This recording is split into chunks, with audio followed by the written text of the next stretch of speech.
Welcome to Cycling Demystified and a special series of podcasts on the 10 essential pillars of bike fitting. We had such a good response from a recent webinar we did on this subject and so many questions that we thought we would dive deeper into the 10 pillars and bring you a podcast episode for each of them. We've dedicated an entire episode to each of the essential pillars so that you can take the exact same proven methods we use in our bike fit sessions and apply them to your own bike fit. Hopefully this will be particularly useful for those riders who can't make it over to our studio in London. We'll be releasing 2 episodes each week, one on Monday and one on Thursday. Follow along in sequence and you'll be able to build your bike fit up in the same order as we do in our studio sessions.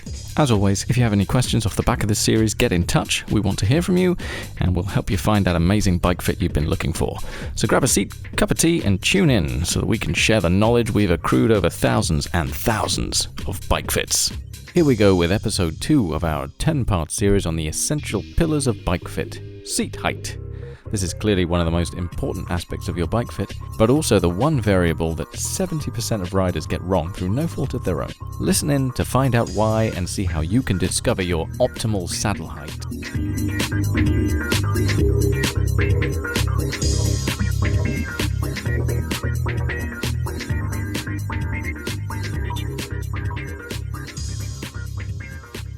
All right. Hello, Matt.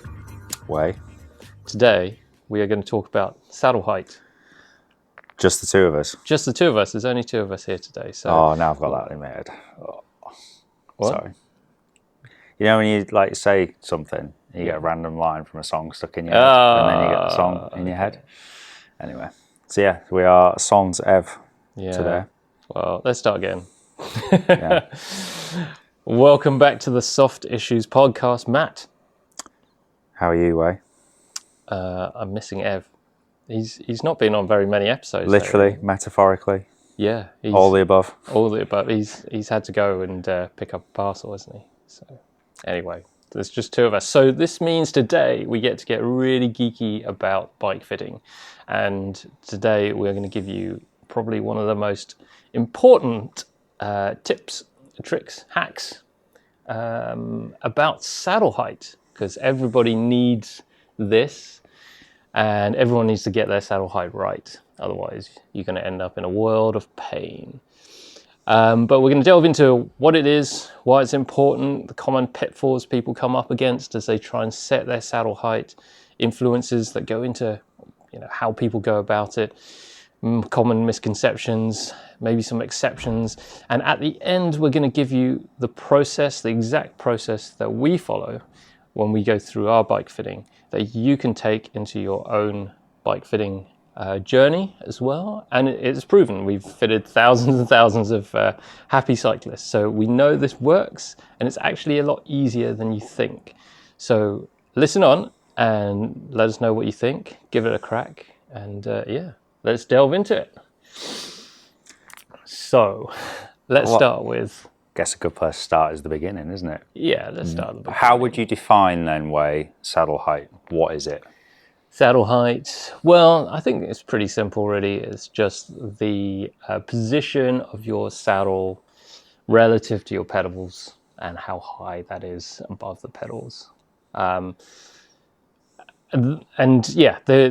saddle can be positioned forward and back relative to your feet as well. That's saddle fore aft. So we're not going to get into that today. We're just going to delve into the height of the saddle above the pedals. So I guess to summarise, be the relative distance from where you sit to the bottom of the pedal stroke. Yeah, that was way more succinct. Succinct's my middle name, mate. Yeah. It's like you've done this before. Almost. Okay. Why use 3 words when you can use 30? And why is it important then to get your saddle height right? What's going to happen if we don't get the saddle height right? And what will happen if you get it wrong? Yeah, what happens if we get it wrong? What happens if it's a little bit too high? What happens if it's a little bit too low? Let me start. I'll start with... You start. I'll start with too low. If you... Maybe we can delve into like kind of what people feel, but also kind of the symptoms they might feel as well. Well, I think before that, why is getting your saddle height right important? Oh, yeah. What does this influence elsewhere on the bike? Well, really, it influences everything. That was a loaded question. Yeah, because the number one rule of bike fitting is that you change one thing and it changes everything on the bike. But essentially, it's probably, I consider this like the number one variable to get right, because cycling is essentially a leg sport, and how your legs operate and how they are functioning is crucial to how you produce power on the bike, but also how you support your body on the bike, and ultimately leads to comfort and how fast you go. So getting your saddle height right will allow you to ride faster, more comfortably, and be more efficient, or be as efficient as you can possibly be. So in terms of like the overarching themes, we've got two kind of streams here. We've got saddle height influencing force production, and saddle height influencing stability. Yeah, stability, and that leads to comfort on the saddle. Yeah. Yeah. And usually these are the two kind of pillars of bike fit that we want to get right through all of the variables, but saddle height in particular influences those two. So if you want to go fast, you want to be comfortable, get your saddle height right. So on that theme, there's basically two ways to get it wrong. You can either have it too low or too high. And there's consequences of both, right? Yeah, absolutely. So what would I be feeling if I had my saddle too low to start with? So usually the analogy we use is thinking or feeling like you're riding a kid's bike. If you try and jump on a like little kid's tricycle or a small bike, you're going to feel all cramped up. You're going to feel like you can't extend your legs enough, and you're putting in a lot more effort in order to power the bike or make the bike go forward. In terms of your muscles, you will probably feel that you can't extend your legs enough, so you won't be able to extend your hamstrings, so the big muscles on the back of your leg. So you're probably going to feel a lot more pressure through the top of your thighs. In extreme cases, then you'll feel a bit of knee pain, top of the knee usually. Your calves usually feel a bit cramped up. Maybe a bit of pressure on the shins as well, depending on how your feet feel. And maybe even a little bit of low back pain as your kind of spine tries to round and accommodate that kind of position. Yeah, tighter hip flexors, that sort of thing. Yeah. But essentially, pedaling just feels more difficult, really difficult. So what happens if you get the opposite wrong? What happens if your saddle's too high? Opposite? Well, actually, the same thing happens. Well, not exactly the same thing. But yeah, pedaling just feels harder again. So if your saddle height is too high, then you lose that kind of connection at the bottom of the pedal stroke, so where the pedal is furthest away from the top of the saddle. You won't be able to keep your foot in contact and produce good or consistent pressure all the way through that power phase of the pedal stroke. Power phase, for those not aware. Okay, so your power phase is where you generate most of the power on the bike or through the pedal stroke. If you think about your pedal stroke as a clock face, with 12 o'clock being your crank arm being at the top of that clock face and moving around it, so 90 degrees round would be 3 o'clock, at the bottom of the pedal stroke would be 6 o'clock, then 9 o'clock, 12 o'clock. So our power phase is where we're generating force on the pedals to make the bike go round. That usually starts, maybe if you're really good, just before like 12 o'clock, so at the very top of the top of the clock face. We probably produce most force as the crank arm and the pedal passes through 3 o'clock, as we're pushing down, getting our body weight and the foot on top of the pedal stroke. And as we pass through 6 o'clock, then we're really transitioning away from that kind of power phase into the recovery phase of the pedal stroke, where we're not actually producing any force, and that's where the other leg starts to initiate the power phase on the other side. All right, so that's the power phase. Yeah, just to clear that up. Yeah, because that's important. Yeah. So if your saddle height is too high, then you will not be able to initiate and recover through that power phase as effectively as you could be if you get your saddle height right. So that's where efficiency comes from. So if you can produce power through all the way through from 12 o'clock all the way through 6 o'clock on that power phase, then you're getting an effective pedal stroke. You're producing power through as much of that power phase as you can do. But if your saddle height doesn't allow you to do that, and you can't keep in contact with the pedal as much as you could be, then you're losing something. Then you're just being less efficient. You're producing less force, and you can do it for less time. And what might are there any other consequences to saddle being too high, other than losing a bit of force at the bottom of the pedal stroke? Yeah, so if you imagine you were sitting on a saddle that's too high and you're just being supported by the saddle and not through your feet, then you're going to be putting a lot of pressure into an area where we probably don't want to be feeling too much pressure. So into the groin area, and so usually saddle too high results in some discomfort in the saddle area. Usually the body will try and compensate in some kind of way. So we either get excessive pressure pushing up into your groin, or your body will try and kind of rotate out of that. So you might get some saddle rub as your hips rock and you try and maintain that power. So like reaching down to the bottom of the pedal stroke almost. Yeah, like so rocking off the side of the saddle. Yeah, so your body will try and find ways of just keeping that power going, and so it will drop a hip and rock the hips from side to side in order to gain extra length. And obviously more rocking on the saddle means more rubbing on the saddle, it leads to saddle sores, things like that. So lots of discomfort if you get your saddle height wrong. Any other consequences think of, like pressure through the hands, shoulders, neck, that sort of thing? Well, going back to that number one rule, everything is related, right? So, you have your saddle height too high, it means the reach of the bars is too far away. There's your body weight balance is unbalanced, and so you put more weight onto your hands maybe.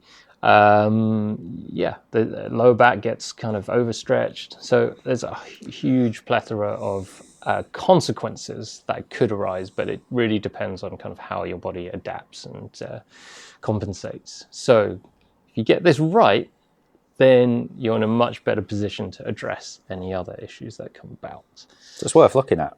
Yeah, absolutely. Is the main bullet point we're getting from this. Yeah, and the funny thing is, everyone thinks it's quite difficult, but it's actually pretty easy to get right. You just need to have the right method to go through it and understand why you would put it in a certain position or not.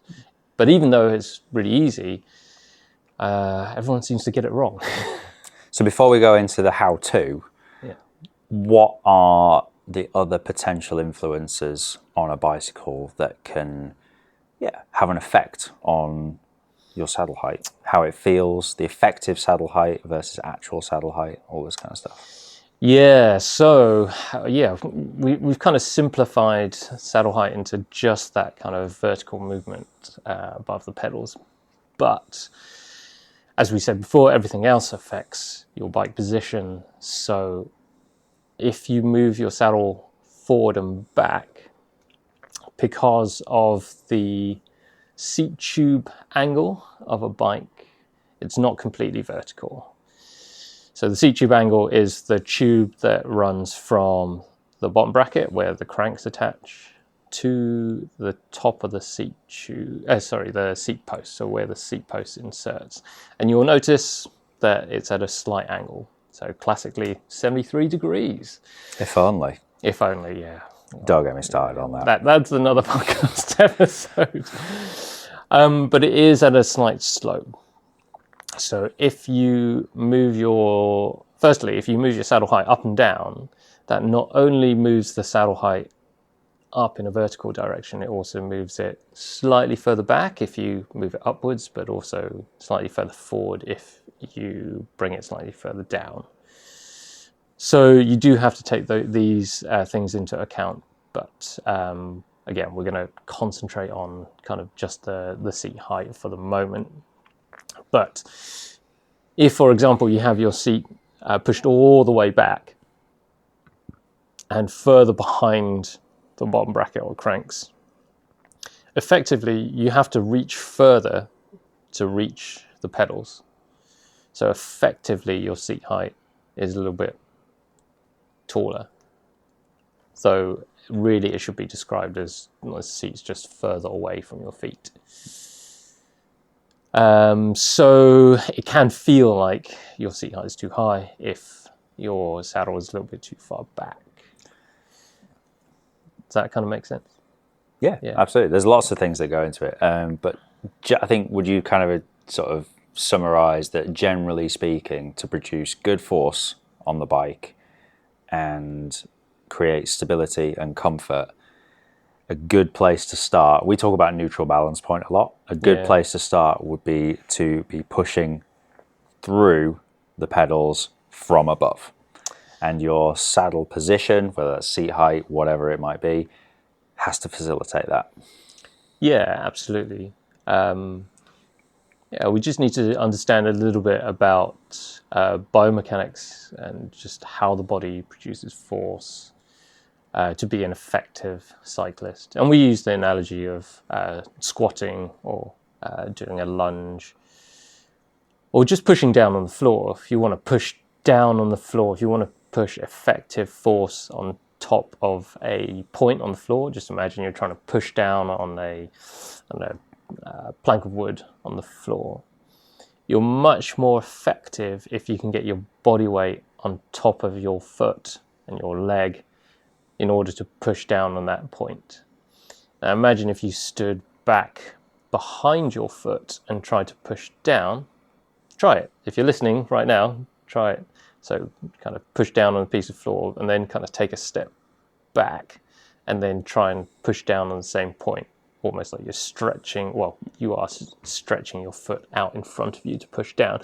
You'll realize that you're just much less effective in creating that downward push force. So this is kind of what happens on the bike. If your saddle is too far back, then you're not effectively pushing down on the pedals. You're not creating maximal force on the pedal stroke. So we do need to get our bodies in a good position fore aft.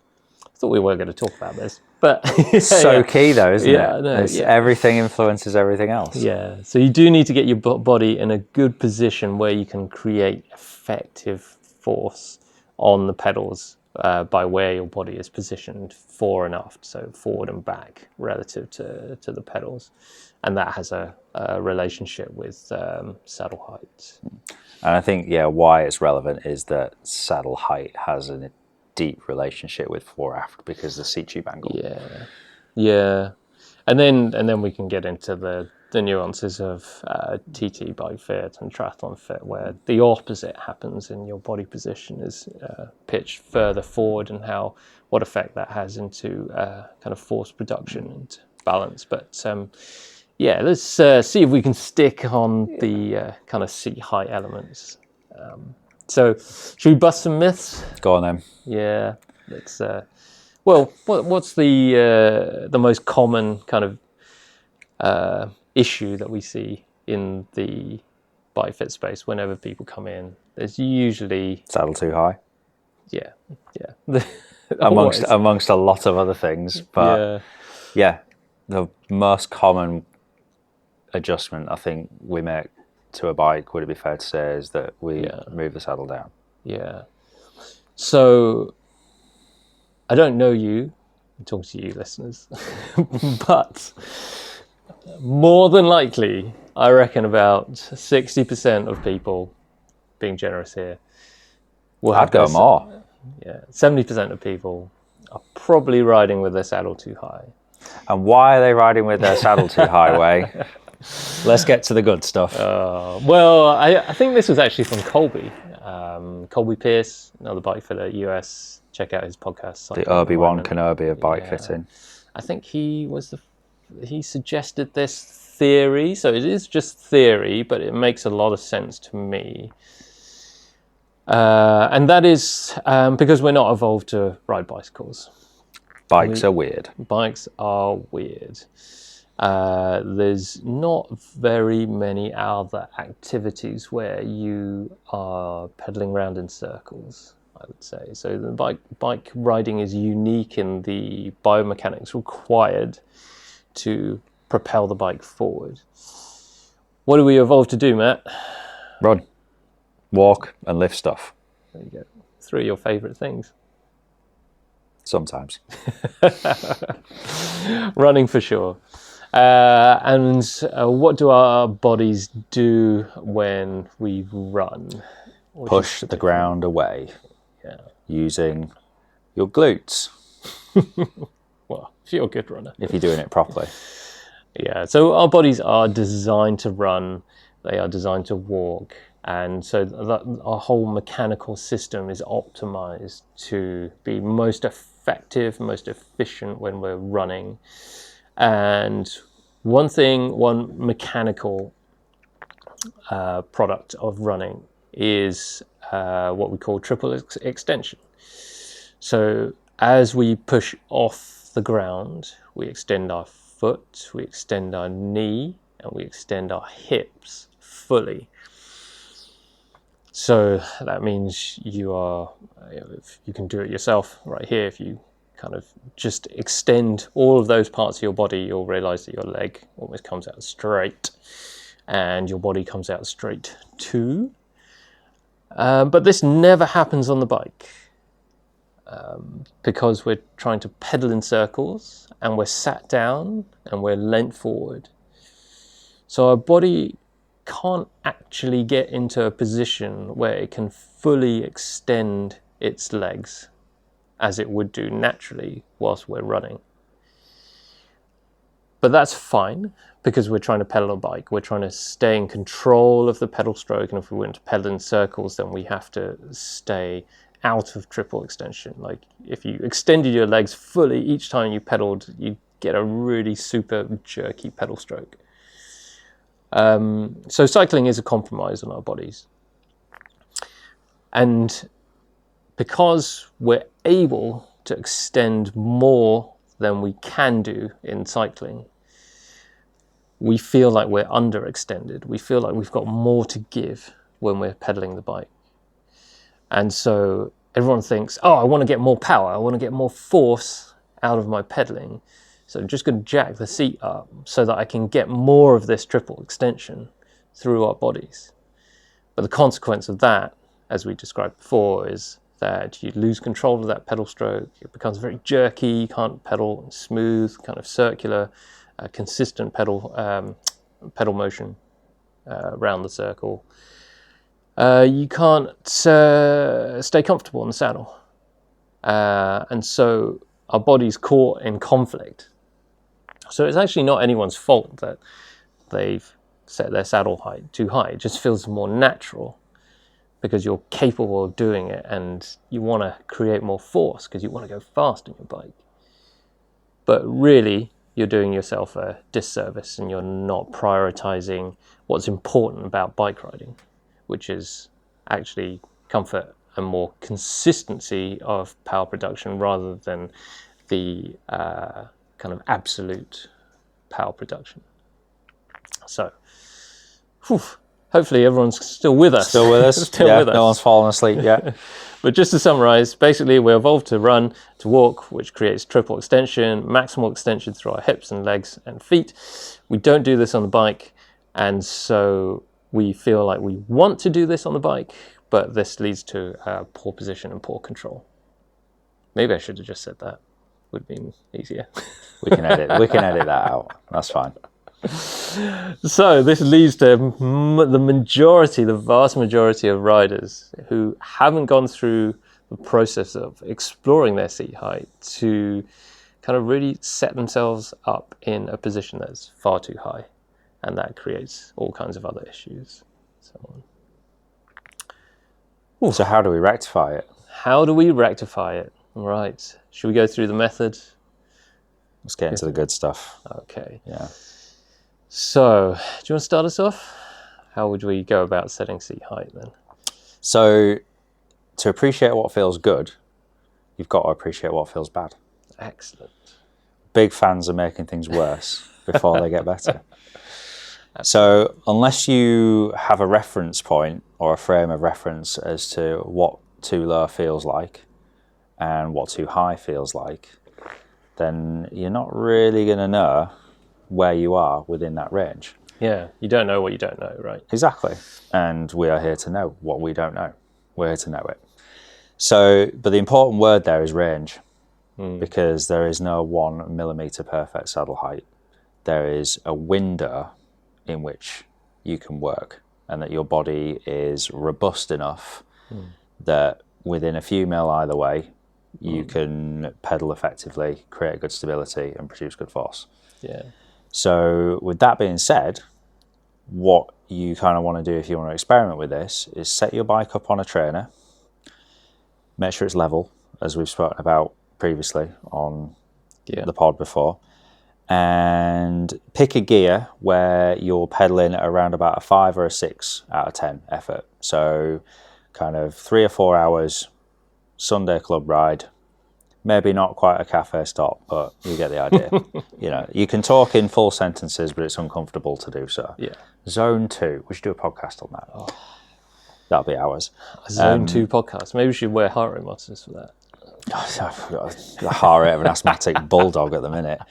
Anyway, so you've picked a gear and we want to leave it in the same gear, because what we want to figure out is that is it the positional change that's making bike riding either easier or harder, rather than keep flicking through the gears so you muddy the waters. So it's important to leave it in one gear so that you can assess it is actually the positional change which is making pedaling easier. And then start in one direction. Probably recommend going lower first, and give yourself a minute or two of pedaling at a slightly lower saddle height, and just observe what happens. Do you feel more weight going through your feet through to the bottom of the pedal stroke? Do you feel a change in saddle pressure or comfort? And do you hear anything different about the sound of the trainer and the cadence in which that you're pedaling? Because you can't see what you look like on a bike, so you've got to use, sitting down, you ready for this? Sensory data. You've got to be in touch with how you feel. I know, it's quite a concept these days, isn't it? But yeah, all of these feedback kind of points will give you an idea about, are you pedaling in a more efficient, smooth way, or is it getting worse? So what you're looking for is a smooth, consistent pedal stroke, something that's kind of like monotonous, doesn't sound rhythmic or intermittent or jerky, and just keep going down and down and down until you start to feel a negative change. You might feel, like where I said, more burning on your quads. You might feel more compression in your hips, some lower back discomfort. Your cadence might just slow down a lot, and it might just be super hard to turn the gear. That's when you know you've probably hit your end range. And it's likely that you will feel like the saddle is too low before you get to true underextension. And I won't go into why that might be now, because we haven't got enough time. But you've got to really kind of go beyond what you think is kind of underextension to really give you that frame of reference. And then when you get to that point, start going back up. Although what I like to do is return to the starting position to give yourself that frame of reference. So if you mark off your starting position beforehand, make sure you've got that kind of handy. As soon as you get to underextension, pop it straight back up to where you started, and chances are it'll feel too high. But then you can go the opposite direction and just see, does kind of making the saddle or increasing the saddle height make pedaling easier? Are you still able to push all the way through with good connection from the foot on the pedal right the way through to the bottom of the pedal stroke? Is the saddle still comfortable? Are you getting any increase in pressure on the saddle, on the soft tissue? Are you getting any adverse effects elsewhere, like pressure on your hands or anything like that? then yeah, repeat the process. Go way beyond where you think is kind of the limit, and give yourself that frame of reference. And then as you go through it, you'll start making smaller and smaller changes. Like you're going to the optician. It's like, is this better? Is this better? You're like, I don't know. Are you even changing it? What are you doing? And then once you start and get to a point where you can't really discern the difference between one change or another, you're probably within your window whereby, yeah, I can work here. You know, it sounds good. And get full pressure right the way through to the bottom of the pedal stroke. I'm supported by the saddle, but I'm not kind of like, I'm in control of my interface with the saddle. You know, I'm not kind of like being forced upon it. And that's where you know you're probably in a good place. You can relax your upper body, place your hands on the handlebars, and that's probably where you want to start. So just to summarize, we want to set your bike up on a trainer, make sure it's level. Then you are going to pick a gear that you're pedaling about 5 or 6 out of 10, zone 2, effort. You're going to keep it in that gear. You can start pedaling away. Then you're going to start lowering your seat post in small increments. No more than 5 mil at a time, I'd say. 5 mil at a time, say. So just keep lowering that and just observe what happens. And you want to keep lowering it until you get to a distinctive point where your pedal stroke definitely feels just worse than it was when you started. And that marks your kind of lowest point. That's too low, definitely too low. Then you're going to work your way back up, raising the seat post in 5 mil increments again, all the way up until you start to feel better. And then get to that point where you feel you're definitely too high and you can't reach the bottom of the pedal stroke, things get harder again. And then you're going to start lowering your saddle again back to a point where you feel like pretty good in 5 mil increments again. And keep playing with that kind of up and down adjustment until you're happy with your pedal stroke. Yeah, until you get to a point where you can't tell the difference. Yeah, and that feels pretty good. Yeah. It's pretty simple, eh? Debunking myths. There you Saddle go. height. There you go.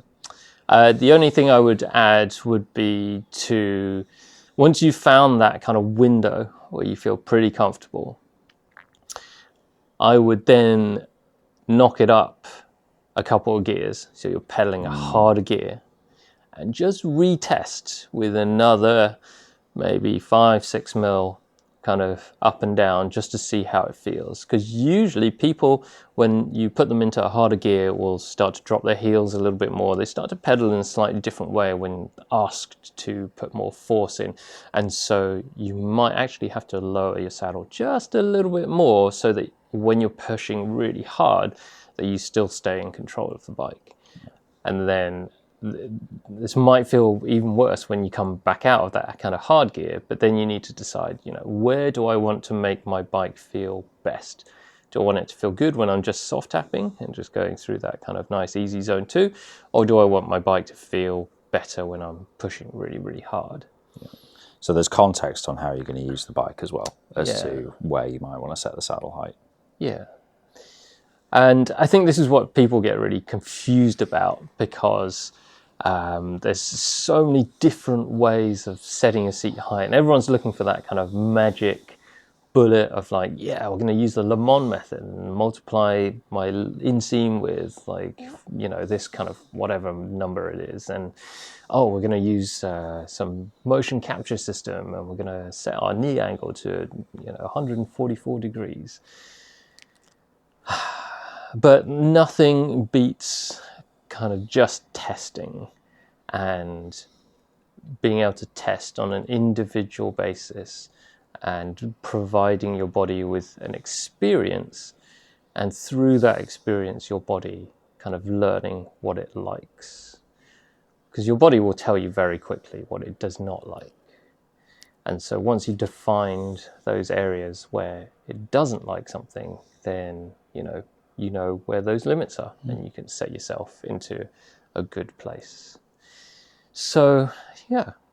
give it a bash. Yeah, give it a bash. That is Sea Hikes. We will put some links in the show notes to some of the things we talked about, triple extension and things.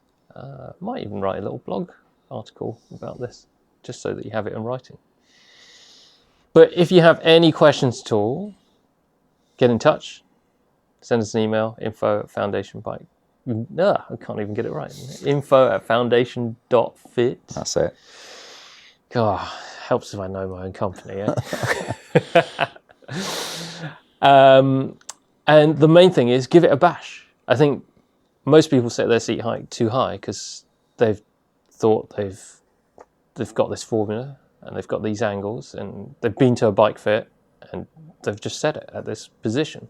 But they've never actually experimented. They never actually moved, not just like 5 mil here and there, but actually moved through a whole range of motion, like put their saddle all the way down to where it feels like a kid's bike and then moved it all the way up to you feel like you're riding a giant's bike. And I think that is the key, to experiment, to explore, and give your body that experience, give it context so that it can make better decisions. Like once your body, the more you can feed your body knowledge and experience, the better decisions it will make. Take ownership. All right. Basically. Yeah. Let us know how you go. Until the next one. All right. Take care. Bye. Here's what I want you to do. I want you to tell all your friends about me. @Cycling Demystified on Instagram. Tell everyone. And leave us a review on your podcast platform, whether it's Spotify, Apple Music, Amazon, whatever. That would help us out a lot. Suffering from numb hands, tingling toes, and any other persistent discomforts when you ride? These are all signs that your bike fit could be improved. If you're bike fit curious, get in touch with Way or Matt by emailing info@foundation.fit or finding them on Instagram @FDN_bikefit. Finally, for all your bike servicing needs, custom dream bike or hand-built wheels, go to www.frequencycycleworks.com or find me on Instagram @frequencycycleworks. Until next time.